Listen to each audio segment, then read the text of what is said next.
Welcome to another episode of the Always Be Testing podcast. I'm your host, DeGrange, and I am really excited to talk to Jeff Greenfield today. Jeff, how you doing, man? I'm doing great, Ty. We both go back a long time, don't we? It's kind of crazy. I know, I think you're sharing in our conversations, it was like about 12 years or something like that. Yeah, it's interesting. We're both digital OGs, if you will. I mean, there you go. I think we can officially claim it at this point. It's been long enough. For those of you who don't know, Jeff has had a fantastic career, a lot of which has dealt in the world of measurement and attribution for marketers. And so it's a topic that we've touched on a lot in the Always Be Testing podcast. It's a fun one and a challenging one, and there's a lot of misnomers. So excited for Jeff to come on and share about his background and great to have you, man. Thanks for joining us. Oh, my pleasure. Thank you for having me. Yeah, and maybe just diving in a little bit by a good segue into your background and share with the audience a bit more. Yeah, so the way I came to measurement is, I didn't choose it. It kind of chose me because I kind of ran into this problem that a lot of folks have. It was mid to late 2000s, buying media for a publicly traded weight loss company. And as a lot of things as they go, the CEO said, we got to cut budget in order to hit our numbers for the quarter. And, everything we were doing was last click at the time. And so I looked at the data and it essentially said to us the things that were the least efficient was non-brand search and paid social. So we cut it. We actually cut everything in non-brand search and paid social in order to hit the numbers. And everything was fine for about 2 weeks. And then all of a sudden the bottom dropped out. All of a sudden conversion rate changed on the site. New customers started to change, and the CEO said, what's going on? What's going on? And luckily, we'd only changed those two things. We just cut those things and did some analysis and realized that those were actually driving new customers. They were kind of more upper funnel because it was terms like weight loss and some videos, early videos on Facebook and stuff like that was driving interest. But it was taking people a couple of weeks to convert. So we didn't see it right away. And in the last click world, if somebody clicks on something and then they don't buy, but they come through the other way, like through brand search or organic, you're never going to credit it back to that. And so I realized that, there's a there. There's something that we're missing with last click. And that led to the genesis of one of the first multi-touch attribution platforms, which I built out in 2008 called C3 Metrics. And C3 Metrics leveraged this concept of big data collection. Put tags on the website, collect all of that data, your first party data, if you will, and then put tags in all the ads. So when you ran ads on Facebook and YouTube, add tags there. So we could collect every click and every single impression event, hundreds of billions of impressions every single month, and then use machine learning to figure out what was working and what wasn't working. And it was amazing, absolutely great. I exited there in 2019 thinking I would never, ever go back to measurement. I'd put in my 12 years. And then there was a series of events that occurred in the digital ad space. First was the continued proliferation of walled gardens where data could no longer come out of there. And it was Facebook no longer allowing tags to capture impression data, YouTube not allowing tags, and then this proliferation of new things like Snapchat and TikTok, which didn't allow impression tags. So you can only get clicks out of those. So that kind of put a wrench into the old way of measuring. And then the iOS changes that occurred a couple of years back, which kind of threw another wrench into things. And then now, and these all are occurring, and most of them due to privacy changes, the pending cookie collapse or cookie apocalypse, as we're calling it, which is the removal of third-party cookies from Chrome, which pretty much stops the whole data collection and being able to collect that whole digital trail. And that's when I realized that what I had built before in C3 Metrics was no longer going to work. And we needed to have a different solution. And we're now looking at a world for most marketers where we're not user level anymore. we're more aggregated. It's kind of like we're panning back the camera in a movie, if you will. And so measurement can't be user level anymore. Measurement also needs to be at the same level that we're buying and that we're making decisions at. And so Provalytics, which is the new company, is essentially the new way of looking at things for this cookieless future, if you will.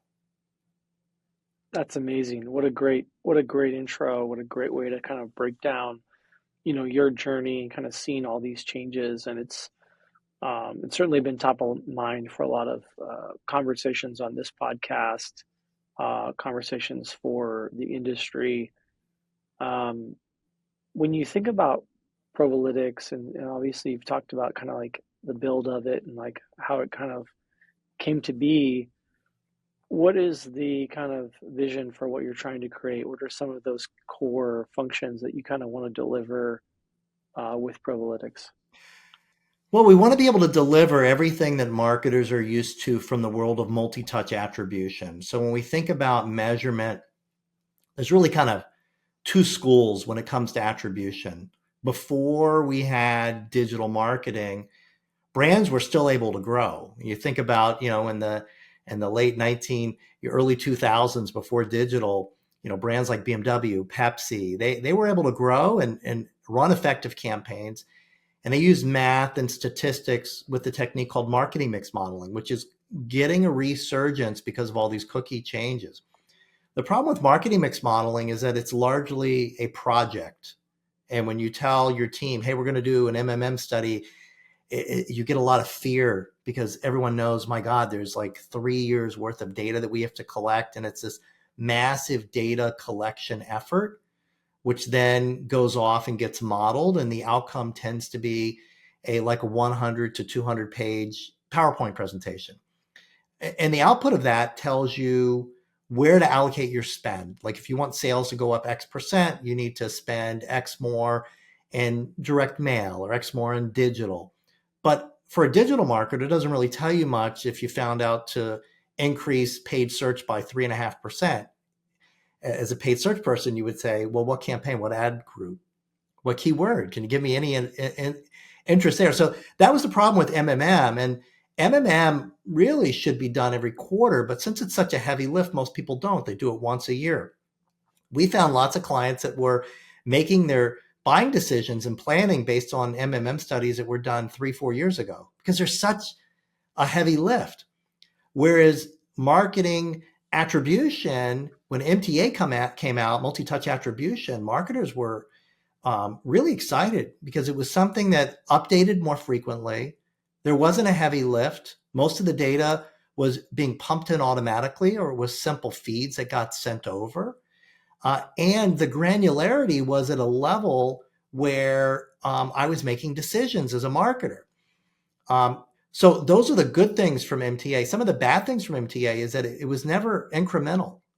It only looked at attribution. It never provided, the numbers never provided and said, hey, these are the sales you would have gotten from this campaign if you hadn't have done it, type of thing. So you never got that type of information. So there was our vision for Provalytics was to be someplace in the middle, deliver that level of granularity that marketers need, make sure that the output is incremental, and then also make sure that it provides more insight into things like ad stock and that longer term impact that marketing has, even when it's turned off, because all marketing has a longer term impact that you don't see typically in MTA, you don't see it in Google Analytics or Adobe, and just be able to provide the type of guidance that marketers need. And then on top of it, we also want to borrow from the world of marketing mix modeling, that aspect of being able to plan ahead. Because typically with MTA, most marketers, their next decisions were made by looking at who the winners and the losers were, and then reallocating based upon that. But with machine learning and with AI, we don't have to guess. We can say to the machine, hey, next month my budget's going to be flat, or it's going to be 10% higher. Can you tell me to increase sales, what would be the best allocation? And the machines will run through hundreds of thousands to millions of simulations to come back with the optimum plan. Now, no one does the optimum plan, but wouldn't you like to start at a place where the machine says this is the best plan? So then you can make decisions from that.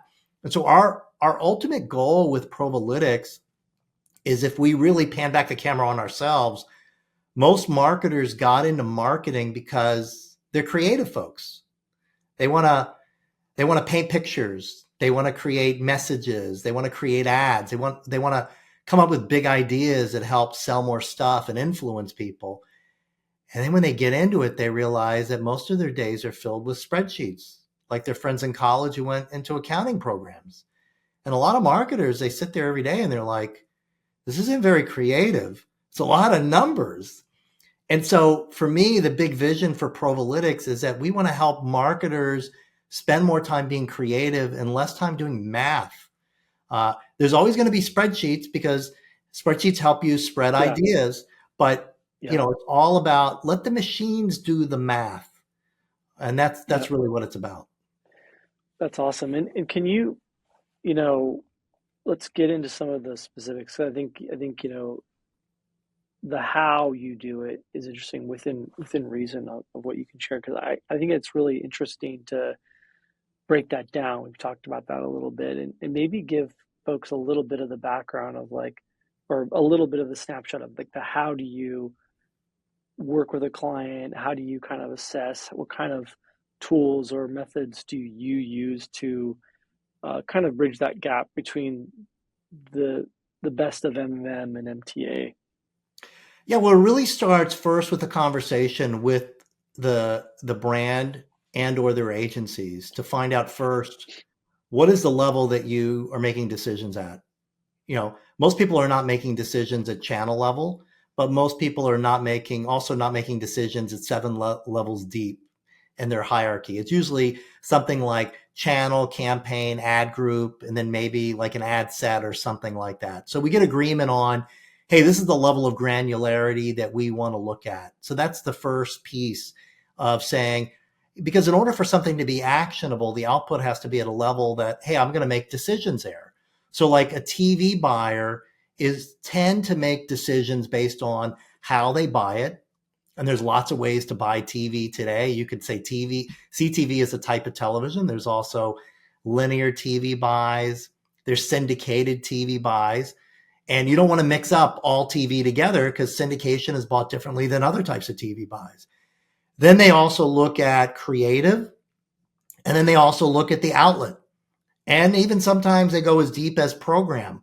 What programs are performing better than others? So we need to get an understanding of what would make it actionable, because people are not going to follow the model if the output is not at a level where they make decisions at. That's kind of the first piece. The second piece is understanding what are the questions that you have that you need to be answered as they relate to the different conversions and KPIs. One of the advantages that we have, you can say it's an advantage, you can say it's a disadvantage. Before all these privacy changes in the world of C3, we worked in the world of cookies, and everything was deterministic as much as it could be. And so what that meant is, to connect media to the outcomes, we had to be able to connect the dots through some sort of unique identifier or cookie. Well, now, since those are all going away, and for the most part, they're already gone, we're not limited to that because we live in a world of math and statistics where things are probabilistic. And so we're now able to look at things like online sales, which makes sense. We could do that in MTA, but we can also look at retail sales as well. For our pharmaceutical clients, we can look at online actions, such as people making their way into the deep parts of a website that you would consider to be highly engaged folks. But we can also look at offline prescriptions written every single day. Now, there's no way to connect that through a cookie, but through math, we can actually do that. So it's a matter of looking at where are the level that you're making decisions on the marketing side, and what are the KPIs and what are the conversion events that make a difference to the business, and what are the questions that you're looking to get answered. For most of our clients, the question that they're looking to get answered is, I know that upper funnel media drives awareness and drives it through the funnel, but I can't prove it because I'm looking through this lens of last click. And when I spend money on CTV, there's nothing for people to click on. I spend money on podcast ads, and on TV ads, there's nothing for people to click on. And so Google Analytics doesn't show any results. So I don't have anything to prove that my budget is actually working. So on the first, kind of the first top of mind for most marketers and CMOs is being able to unlock the value to the business that the upper funnel is actually driving. So it's a Yeah. matter of understanding what are the questions that go into this. And then that data all comes together, goes through a QA process by our team, and then gets put into the platform where the model, which is a combination of machine learning and AI, using some techniques that are kind of back to the future, if you will. They're old school techniques, but they're the techniques that are driving most of the AI and the magic of self-driving cars these days, which is really kind of interesting. So the math hasn't changed much, but what has changed is the ability of computers to work so much faster, and you know, the chips themselves are getting all the attention these days, and that's really what's making the difference, is how Yeah. fast we can get the computers to work to solve the math equations. Yeah. No, it's very exciting. And how are you thinking about recruiting the talent, the AI talent, the developer, the analysis type folks? I'm curious to learn a little bit more about how are you bridging that gap between the tech that you're building, the hiring, the process. That's a really interesting mix. Yeah, you know, for me, I have the benefit of a co-founder who's been in this space for 30 plus years. Hmm. My co-founder, Hmm. Todd Kirk, is a legend in the space of marketing, who's just absolutely positively incredible. His perspective on understanding the impact of marketing on everything and the impact of promotions and pricing, on how to sell more stuff. Most of his work and his areas of research have been around, you know, it's one thing to get somebody in the store. And when you think about this is what's interesting about e-commerce. You know, most people think you buy marketing to sell stuff online if you have e-commerce. The reality is that you invest money to buy impressions, which are eyeballs, and you do that to build awareness. And that awareness builds up till eventually someone says, "Hey, I want to check out that site." And then they come to the site. The job of media is done at that point, because now the awareness is there. They're interested enough to check it out. Now it's up to the site to sell. And that is this process of merchandising, the colors, the promotion that goes on, the process of checking out. And is it easy? Is it difficult? Are there errors on the site? And those are important distinctions, because media cannot get past a site that has problems and has issues with it. So it's really important to understand that if you're a marketer, your job is to get qualified people to the website. It's a website's job to sell. And you need to, as a marketer, work closely with the folks who are in charge of the website to make sure they have their own KPIs as well, like conversion rate optimization to fix errors and things like that. And one of the most important things for marketers to also understand, and this is going off on a little side tangent, but it's an important one, is that even in a perfect operational site, there's going to be issues. There's going to be downtime. And I urge all of our clients to get set up with one of these robots that checks the site like every minute or every 30 seconds, so that you know when it's up and you know when it's down. And the reason you want to do this is that you set up monitors for your media buyers, for your agencies, so that when the site is down, if they're sending people to the site, you're wasting money. You're throwing money out the window. Now, sometimes the site's up, it's down, and it's back up again 2 minutes later. Okay, well, they shouldn't pause for something like that, because now you're going to lose time. But when the site's down for like 5 minutes and it looks like it's going to stay down, you want to pause your media. You definitely want to slow things down, because sometimes you may have an outage for six to Yeah. 8 hours, and it may happen on a Saturday and you're not aware of it. Yeah. And you want to conserve I- those dollars without a doubt. Is there a tool that you recommend people to consider for that I, monitoring just to I, kind of level up? yeah, I personally like Uptime Robot. A shout out to those folks. They've got a great app for that. There's a free plan, but with the paid plan, you can get it, and you set up kind of different status pages. And the nice thing is that you can set this up not just for your landing pages, but you also have your shopping cart page, because you could have someone go to your landing page, everything's working perfectly. They go to add something to the cart, and the cart dies, because usually the landing page is on a separate system than the shopping cart. So you want to set up multiple monitors so that if something's not working, you're going to know it before the tech folks do. Um, and it's just important to be aware of that, because marketing's job is to get people to the site. It's the website's job to sell. Now, does marketing help sell? Of course it does. It got people there in the first place. But remember to make sure that the site is live so that your marketing dollars can actually do the job of getting people to buy stuff. So that's my recommendation there. So that's just an important distinction for folks to realize. No, it's a good point, and we talked about this a lot over the years with, helping folks around landing page creation and testing, and bringing that always be testing approach to landing pages, and just being mindful of how critical the user experience, UI, conversion funnels can be in that process. It's something that I think is such a major differentiator, and the best growth and performance marketing teams are really heavily focused on getting that right mix of the organic, and they're thinking about pages very thoughtfully, and very in a very conversion minded approach. So the ones that are doing that are there's surprisingly not a ton, but those that do are certainly winning. So it's good to know that you're thinking about that as well. Definitely. And I'll say that also, one of the nice things about one of these, like an Uptime Robot, and there's a bunch of others as well too, is that you don't have to go to IT to get it set up. All you have to do is set up an account, point it to the page. You don't have to tell IT about it. So it's something that marketing can set up on their own, and then be aware of how often the site goes down. Because in most large organizations, the website team is separate from marketing, and they're kind of, they clash occasionally, and the website team will never tell you when there's issues.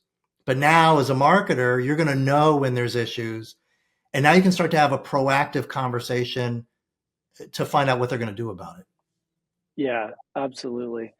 There's obviously been a ton of changes that you talked about in terms of getting into this. We've got the deprecation being the can is being kicked yet again from Google. Where do you think that the attribution incrementality um, methodology and movement is kind of going? Like, what direction are we headed in? What's kind of the future look like for those two areas and for our world of measurement? Well, now we've got this growth, if you will, of of rapid MMM, which we're kind of part of, because our base is in the MMM world, because you want to build out methodologies that are not reliant on cookies, that don't require any type of PII data. So that's kind of a one growth that's moving forward. But you still have most folks that are still living in the world of Google Analytics. But there is this kind of separation. I had a conversation the other day that, started my mind thinking, which is, the future of this is, from a CMO perspective, because I just talked a moment ago about, you've got marketing, you've got the website team, and above them is the CMO. And sometimes the website team is part of IT. They're part of the CTO, and marketing is underneath the CMO, but this all rolls up and impacts each other. And usually have folks that do conversion rate optimization. They're part of the marketing team, but it's tough to put them all together. Everyone kind of lives in their own world. So I think the future of attribution is one that encompasses not just the marketing expenditures, the investment, but also these actions on the website. We can think about standard ones like, sessions, how many sessions are there per day, how many add to carts there are, but also how many experiments there are, what are the outcomes of these experiments, and having one centralized platform which is holistic in nature, so that not only do you have recommendations of where to spend more, where to spend less to optimize the marketing spend to drive more qualified people to the website, but also incorporated into that are the moves that should be made and the changes to be made and the next things to test on the website to further improve the conversion rate. So a platform that incorporates all that, I think that's the future that we're all kind of moving towards in the next couple of years, because that's what marketers want. That's what the C-level wants, something that incorporates everything. I don't want to have to deal with 8 different vendors. I want to have one vendor that takes it all into account. Yeah, interesting. I think that could go many ways, and I think there's healthy debate there. But I do think that where a brand can consolidate, they're certainly going to take it. I think if it can really be a great value, which is not easy to pull off, but I think you're onto something with that. Um, ICP, like so for Probalytics, like what's like kind of that level that kind of signals, okay, they're probably at a marketing sophistication level to justify an investment in time and money in terms of collaborating with you and your team.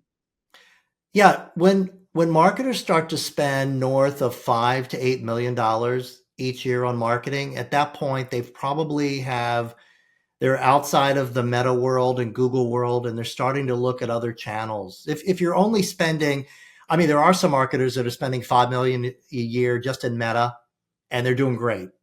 That's if all you are is living in the metaverse, if you will, you don't need Probalytics because you're inside of one platform, and Meta's got all the answers to everything that's going on in Meta.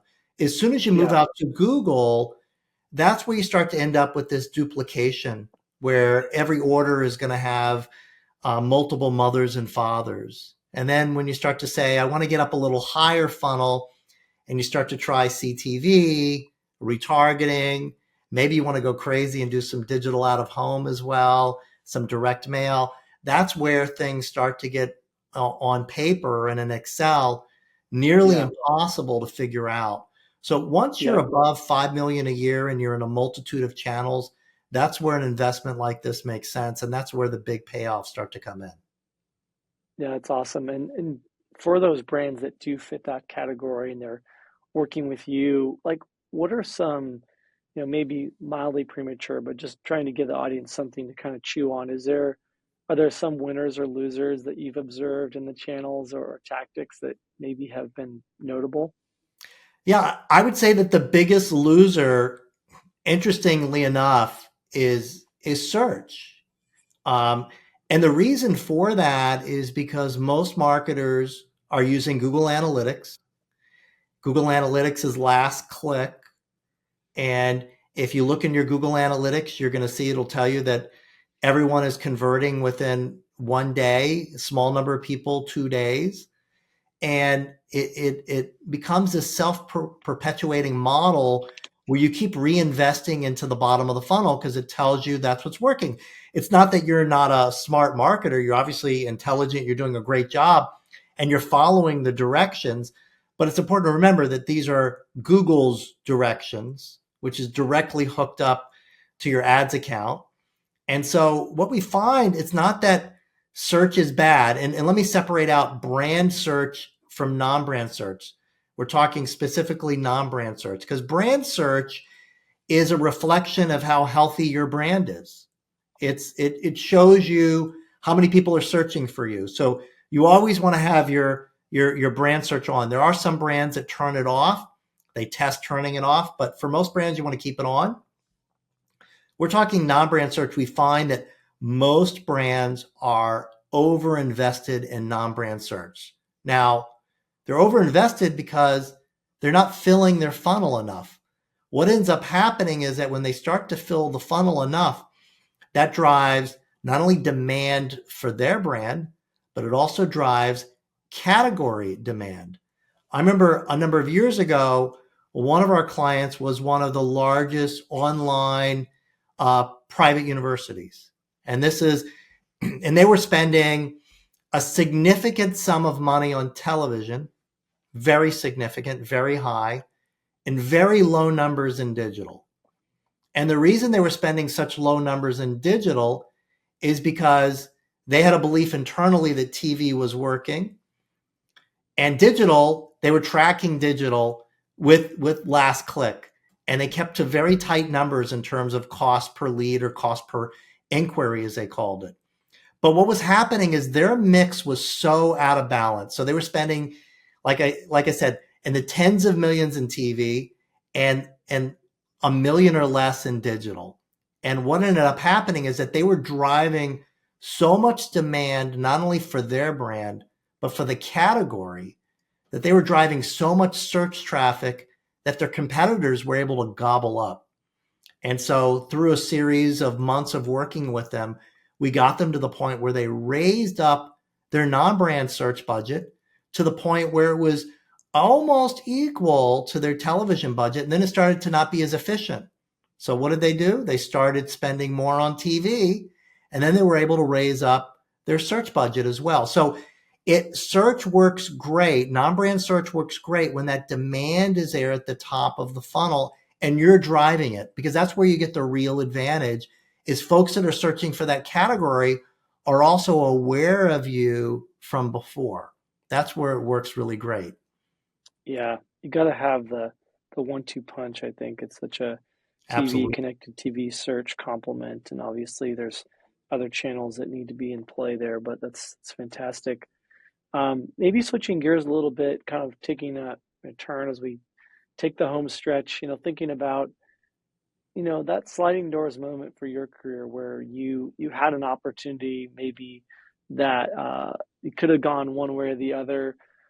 um, Love to learn a little bit more about that for you. Was there a particular moment that was pivotal for your career, or that kind of was a good learning for you in terms of how you could have gone one way or the other and what you learned through that process?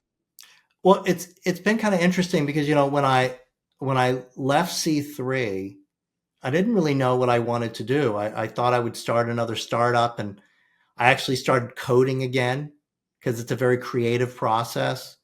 And a friend convinced me over the course of 6 months to come and run a division for his much larger company. And Mm. I'd never worked for anyone before. Um, and so at 55, I decided to take my first job. And and my wife convinced me to do it. She said, you've always, built teams and led them. You've never worked on one. This will be a new experience for you. And it was great. Very large company. I'm part of the executive team and I'm building out a division. But what I learned about myself is that I like to do things. And at large companies, it's a lot of meetings and a lot of not doing building like a startup. Yeah, And yeah. and so what I learned about myself is that I like to solve problems. I like to get my hands in the dirt and like to do things. Uh, and when I left there and I decided to start Provalytics, at first I had a couple of doubts because it had been, gosh, like 13 years, 14 years actually, since I had started up C3 Metrics. And the muscles that you use in the beginning are completely different than when you have close to 70 employees. It's a whole different world. And so it had been a long time since I had used those muscles. But, my wife reminded me that, you get on the bicycle, they come back. You don't forget how to ride the bike. And she was right. So it's been an interesting kind of journey for me. I can see myself part of another team again, but definitely a smaller one, not such a large one. Because I like the doing part. The meetings, I'm not a meeting person. That's what I learned about myself.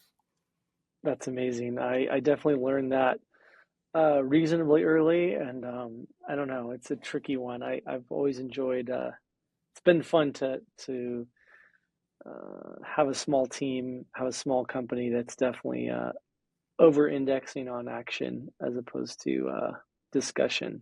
So it's a difficult, it's an interesting trade-off. It's cool to hear your perspective on it. Thanks.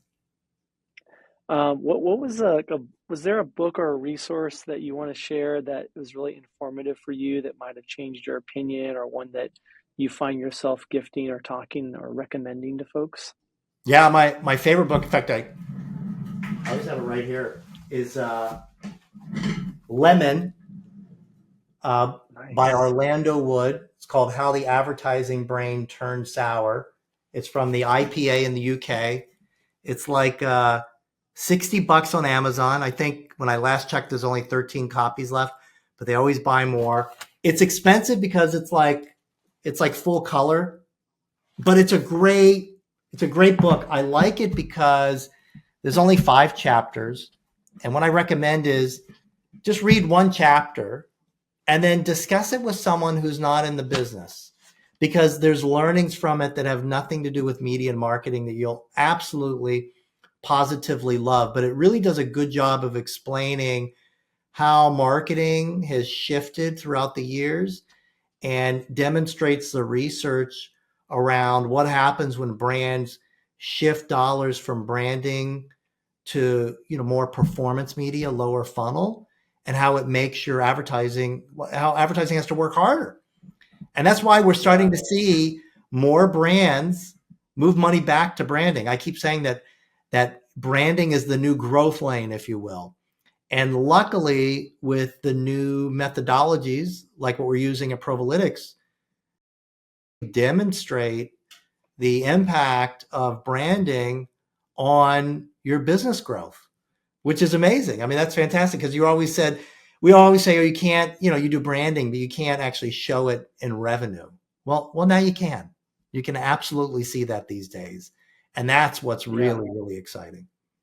Yeah. No, I love that. It's great, great recommendation, and I'm excited to love getting those. It's fantastic. What's something that maybe the audience doesn't know about you?